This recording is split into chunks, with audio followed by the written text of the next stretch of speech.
Imagine te trouver face à un plateau de jeu similaire à celui d'un damier, qui est lui-même entouré d'autres plateaux, et ce, ainsi de suite, jusqu'à l'infini. Chaque mouvement que tu fais sur le plateau représente une décision dans ta vie. Il y a donc, en théorie, une infinité de combinaisons et de résultats possibles et imaginables qu'on ne peut pas prédire. Et ça, c'est le jeu de la vie. Le problème, c'est que la majorité des gens ne savent pas qu'ils sont en train de jouer, et donc, ils vont naturellement prendre des mauvaises décisions chaque jour qui passe. Pour te donner une idée, une personne en moyenne fait 35 000 choix par jour et vit environ 80 ans. Je t'ai épargné le calcul, hein. Ça fait environ 1,22 milliard de décisions sur toute une vie. Et la majorité des gens n'y font même pas attention. Du coup, tu te retrouves avec des hordes d'individus là dehors qui avancent constamment en automatique, consumés par leurs addictions quotidiennes. Substances illicites, porno, jeux vidéo pendant des heures, coincés dans un job qu'ils n'aiment pas vraiment, tout ça pour répéter la boucle tous les jours, 1,22 milliard de fois jusqu'à leur mort. Et je sais de quoi je parle, étant donné que j'étais comme ça aussi. Et bien que j'ai tendance à dire que si dans ta vie t'es une merde aujourd'hui, c'est probablement parce que t'as fait des mauvais choix dans le passé. En vérité, c'est aussi un peu parce que le jeu de la vie de base, en fait, il est truqué. Basiquement, si notre enfance constitue principalement la partie tutorielle du jeu, où on est censé apprendre les bases et les mécaniques de ce dernier, techniquement, on a tous reçu l'ancienne version du programme. Pense-y un instant. En général, qui éduque un enfant? Les parents, n'est-ce pas? Et quelle est la différence majeure entre tes parents et toi? C'est simple, le monde dans lequel vous évoluez. Donc certes, théoriquement, tes parents connaissent la vie, ils ont de l'expérience et peuvent apprendre beaucoup de choses. Cependant, ils le font toujours par rapport au système socio-économique dans lequel ils ont grandi, eux, sans jamais prendre en compte que le monde, entre-temps, il a complètement changé. Certes, tes parents te donnent les bases, le tutoriel, mais aussi l'ancienne méta du jeu, ce qui fait que par défaut, la majorité des individus dans le monde ne sont pas à jour et risquent de se prendre des murs durant leur croissance. Du coup, jusque-là, on a deux catégories d'individus. Les gens qui ignorent qu'ils sont en train de jouer et qui, par conséquent, vont se faire rouler dessus par la vie sans rien comprendre à ce qui leur a frappé, mais aussi ceux qui ont compris qu'il fallait prendre tout ça au sérieux, mais qui malheureusement jouent avec les anciennes règles, ce qui fait que s'ils ne s'adaptent pas, ils vont forcément échouer. Pourtant, il y a bien des gens qui gagnent au jeu de la vie, non? Je veux dire, qu'est-ce qui les rend si différents des autres joueurs? C'est simple, cette troisième catégorie a compris les mécaniques réelles du jeu et les exploite constamment en jouant la méta. Et si tu ne savais pas, méta est un acronyme anglophone signifiant Most Effective Tactic Available, ce qui se traduit grossièrement par tactique la plus efficace possible actuellement. Le terme revient souvent en fait dans les jeux compétitifs style Overwatch ou encore Valorant, lorsque une stratégie spécifique mène à plus de réussite en moyenne que toutes les autres. Tu l'auras compris, dans le jeu de la vie, il existe aussi une méta. Et si tu comprends son fonctionnement, tu garantis alors ton succès sur le long terme. Il existe des choses sur lesquelles on n'a absolument aucun contrôle. Par exemple, ton apparence, ta génétique, ta situation familiale, tes origines ou encore ton éducation, c'est complètement aléatoire et elles peuvent soit te donner des avantages, soit te mettre dans la merde dès le départ. Cependant, commence pas à chialer par rapport à ta situation, parce que n'importe quel golemon qui a grandi dans une cave peut commencer à mettre des vitesses à tous les autres joueurs si il applique les bases. Donc premièrement, pour maximiser tes chances de succès sur le long terme, entoure-toi de joueurs expérimentés, notamment ceux qui ont déjà ce que tu désires. Dis-moi qui tu fréquentes et je te dirai qui tu es. Et c'est vrai en fait, c'est réel. Si aujourd'hui tu me montrais ton groupe d'amis, et que parmi tes 5 amis les plus proches, t'en as un, il fume des joints quotidiennement, un, il veut toujours faire la fête, un, il est juste con en fait, un, il fait tout le temps de clown, et le dernier, il bande constamment sur des meufs sur Insta, il me suffit de faire un calcul rapide de la moyenne des 5 pour conclure que tu es probablement une grosse... Par contre, si t'avais été malin et que tu t'étais entouré uniquement de BG, bah t'aurais probablement été toi aussi un BG. Alors oui, c'est plus facile à dire qu'à faire, étant donné que la population de personnes de qualité, elle est en déclin constant depuis quelques années.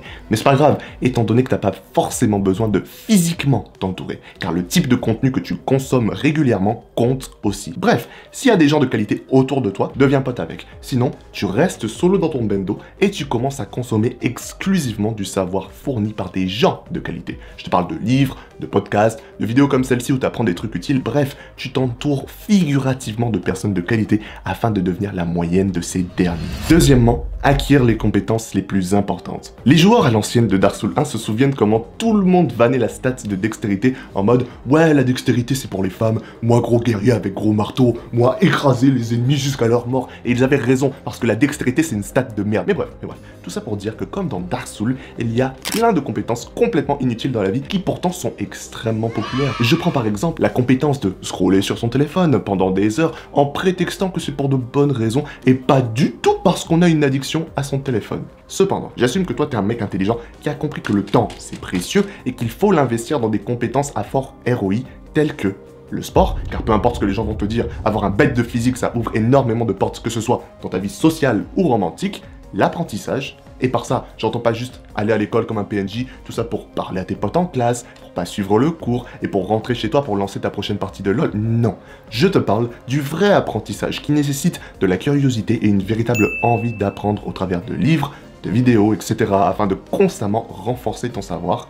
Et enfin, la discipline, c'est-à-dire l'art de faire le travail, de fournir les efforts, surtout quand on n'a pas envie. Et si tu sais pas vraiment comment améliorer cette dernière compétence, je t'invite à regarder cette vidéo. Troisièmement, il te faut trouver un but. Du coup, si toi tu veux non seulement être plus heureux, mais aussi gagner un avantage considérable sur 80% des gens, tout ce que tu as besoin de faire, c'est trouver un but, une passion, une raison qui te pousse à travailler de manière acharnée afin de complètement dominer les autres dans le jeu de la vie. Quatrièmement, ne sois pas un PNJ. Tu vois ces gens là dehors qui suivent constamment les dernières trends, qui n'ont aucun esprit critique, qui suivent les ordres comme des moutons, qui ont peur du jugement des autres et qui ne font jamais rien pour véritablement changer leur situation. Bah tu vois ces gens là, sois pas comme eux. Si aujourd'hui t'as peur d'être jugé parce que tu cherches à être différent, à être meilleur, retiens bien que te plier au jugement, c'est être la des autres. C'est volontairement admettre que les gens autour de toi ont plus de contrôle sur ta vie et sur tes décisions que toi-même, ce qui est une véritable insulte pour toi et pour tes objectifs. Tu n'es la de personne, ok? Si tu veux vraiment faire un truc,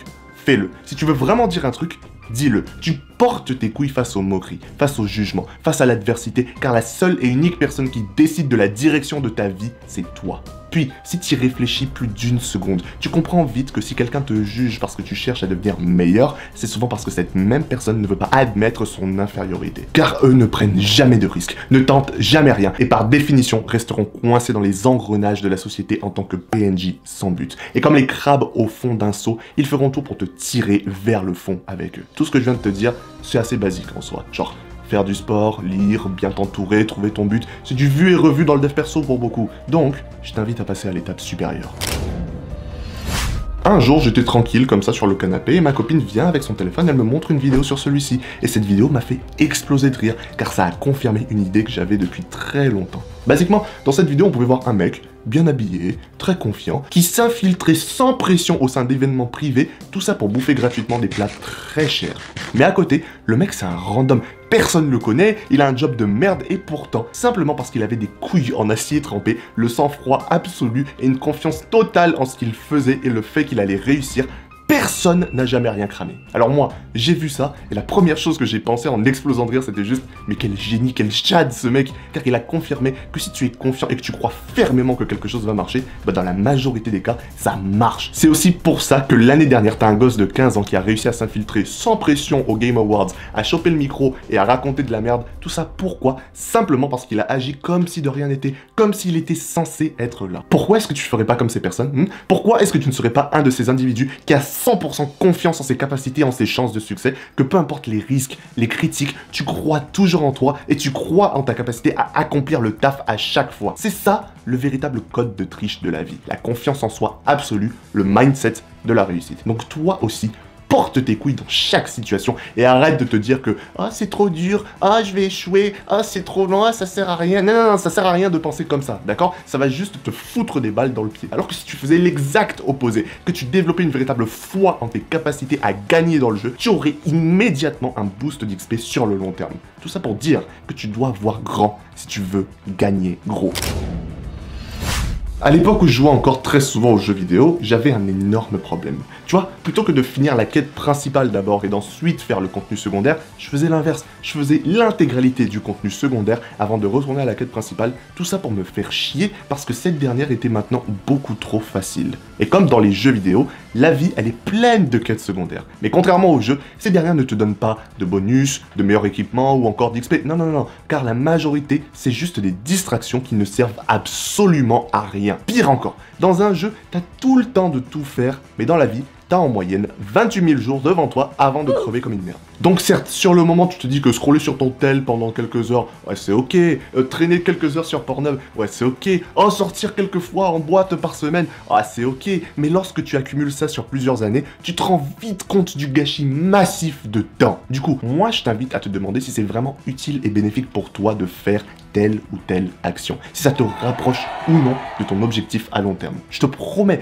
que si tu fais ça sérieusement, tu vas vite remarquer que beaucoup de choses dans la vie ne servent absolument à rien. Par exemple, Traîner sur les réseaux sociaux sous prétexte que tes potes y sont dessus et que t'as pas envie de rater des trucs, bah c'est très souvent une excuse de merde juste pour scroller plus longtemps. Baiser à droite à gauche parce que t'es un playboy ou encore constamment rechercher des relations juste pour être en couple sans jamais vraiment penser sur le long terme, ça aussi c'est un investissement massif et souvent inutile de temps. Mais moi je vais te le dire franchement, si t'étais 100% sérieux par rapport au fait de réussir ta mission, d'accomplir tes objectifs et d'obtenir tout ce que tu désires réellement, tu serais pas en train de constamment glander, à scroller sur ton téléphone ou encore à te bourrer la gueule tous les jeudis soirs car tu te rendrais compte que tout ça ne sert absolument à rien. Donc vraiment, tant que t'as pas fini le jeu, tant que t'as pas fini la quête principale, accompli le travail et atteint tes objectifs, tu évites toutes les quêtes secondaires, toutes les distractions comme la peste. Certes, tu veux les femmes, certes, tu veux de l'amour, les amitiés, la fame, tout ça, mais sache que chasser ces choses ne sert absolument à rien,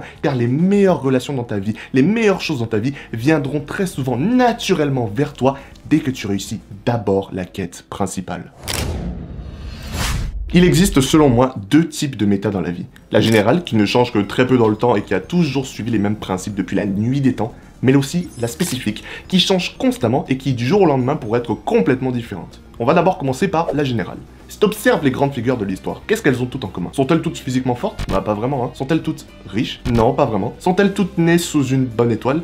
Pas du tout, non. Non. Si tu regardes vraiment, le point commun entre tous les grands leaders, c'est leur capacité oratoire, leur capacité à captiver les foules, à leur vendre du rêve. Ils savaient tous raconter des histoires et vendre du rêve au point de convaincre des populations tout entières de rejoindre leur mouvement et leur manière de penser. Et dès lors que le peuple est de ton côté, les ressources de ce dernier le sont aussi. Tu gagnes alors instantanément accès au respect du peuple, à la fame, mais surtout à l'argent. Mais bon, c'est pas assez clair ce que je suis en train de te dire, donc je vais essayer de te donner 4 méthodes générales les plus efficaces pour générer de l'argent aujourd'hui. Numéro 1, trouver un job. Tu vois, c'est le truc classique qui est fait par la majorité, mais en vérité, c'est pas vraiment ouf car ça revient à échanger du temps contre de l'argent. Ce qui, selon moi, est le pire échange possible. C'est une grosse arnaque. Numéro 2, construire une audience solide. Que ce soit sur internet ou ailleurs, afin d'avoir idéalement 1000 personnes très investies à qui tu peux vendre des produits par la suite. C'est par exemple ce que je fais ici avec cette chaîne YouTube. En soi, ma chaîne YouTube me permet de grossir une audience, créer une connexion avec mes viewers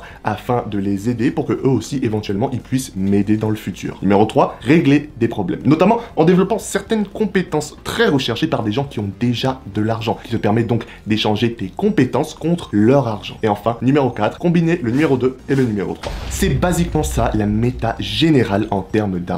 Mais bien sûr, si tu as envie de l'exploiter efficacement, il faut que tu développes des compétences solides au niveau oratoire et relationnel, car la vraie méta générale de la vie, c'est de savoir bien parler. Mais qu'en est-il de la méta spécifique? Là, tout de suite, c'est un peu plus compliqué, étant donné qu'elle change constamment. Cependant, ça ne veut pas dire que tu ne peux pas prévoir les changements à l'avance afin de toujours gagner au jeu. D'où le fait que ma prédiction pour la méta future, c'est simplement une extension de la méta actuelle, c'est-à-dire la création de contenu. J'en ai parlé dans ma précédente vidéo vite fait, mais basiquement, si t'es pas aveugle, t'as dû remarquer que plus le temps passe, plus on automatise le monde et moins la majorité des personnes n'a besoin de bosser. Ce qui veut dire que pas mal de gens vont avoir énormément de temps libre, ce qui ouvre inévitablement la porte au divertissement. Suffit de voir comment c'est relativement facile aujourd'hui de percer avec des shorts sur YouTube ou encore sur TikTok en bougeant son cul devant la caméra ou en faisant des blagues à la con. Genre, c'est complètement absurde comment c'est efficace quand tu comprends comment ça marche. D'où le fait que je te dis et je maintiens que la méta actuelle, c'est la création de contenu et la méta future, ce sera la même chose, mais cette fois-ci couplée à l'intelligence artificielle.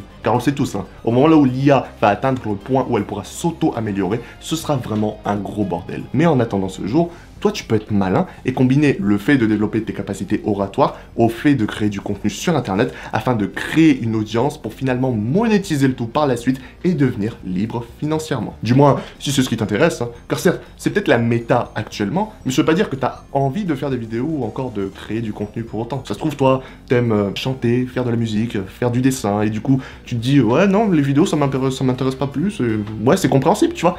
Mais qu'importe ta passion ou ta mission, il y a toujours une méta spécifique attachée à ton domaine. Il suffit juste d'observer attentivement le milieu et d'apprendre à exploiter cette dernière.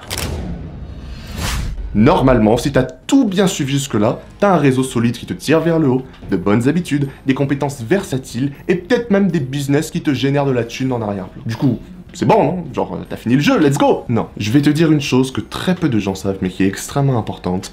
Il faut toujours continuer de jouer. Oui, je sais, je t'ai promis de te montrer comment gagner au jeu de la vie, etc. Et en soi, j'ai pas menti, car techniquement, tu as gagné quand tu décides que tu as gagné. Genre si demain tu deviens millionnaire et tu te dis, c'est bon, je joue plus, bah c'est ton choix.